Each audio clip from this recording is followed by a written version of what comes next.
Sebuah video pendaki gunung sedang memperlihatkan jurang di balik badannya, viral di media sosial. Bahkan, video yang diunggah di media sosial TikTok oleh akun @viovaira tersebut telah ditonton hampir 2 juta pengguna.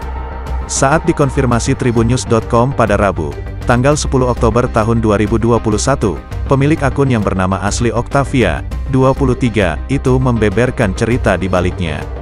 Video yang diunggah Octavia pada tanggal 24 Oktober tahun 2021 itu merupakan dokumentasi pendakiannya pada tanggal 28 Agustus tahun 2021 di Gunung Marapi. Menurut pengakuan perempuan asal Pekanbaru, Provinsi Riau, Sumatera ini, video dengan caption, "Goyang dikit, auto beda alam" tersebut direkam saat berada di pinggir kawah induk Gunung Marapi. Terkait ide pengambilan gambarnya, Octavia menjelaskan sebenarnya ia tak berniat merekamnya di kawah induk.